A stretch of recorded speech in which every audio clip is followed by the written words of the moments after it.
Hello there, it's Ruth Sherman, CEO and celebrity speech and media coach, but you don't have to be famous to work with me.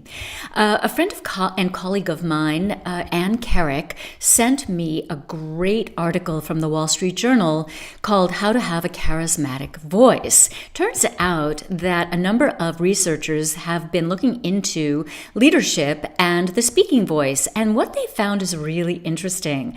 They found that leaders, and by the way, the research was done only with male leaders, and I'll talk about that in a moment. But what they found was that certain characteristics of the speaking voice indicated or predicted whether or not those leaders would be successful or more successful than their competitors.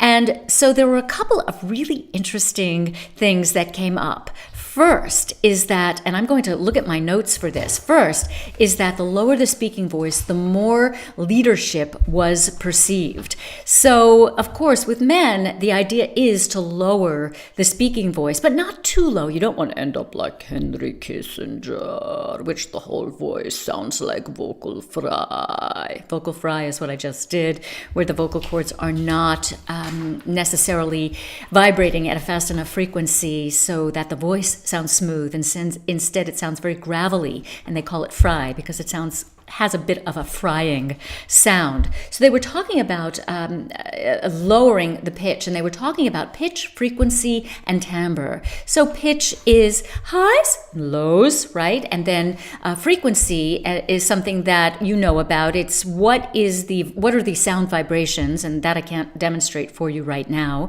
but they can be measured scientifically. And timbre, which is tone.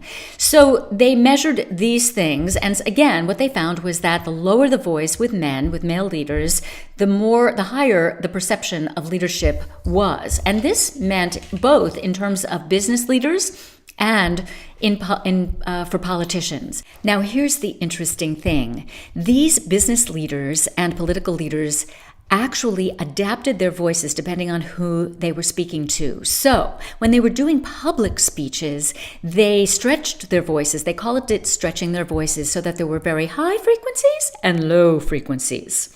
All right, so they really used a very wide range of pitch.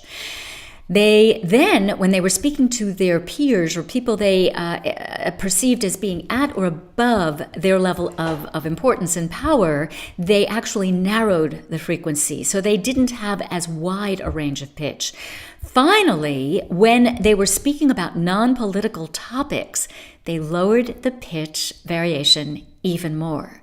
So what they found out, and I want to read these, that leaders who used their voices effectively, I want to make sure that I get this right, which is why I'm going to read it. They tended to manage larger companies.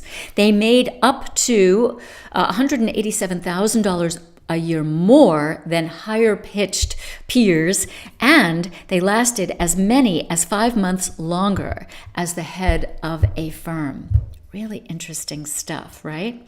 Okay, let's switch over and talk about women's voices.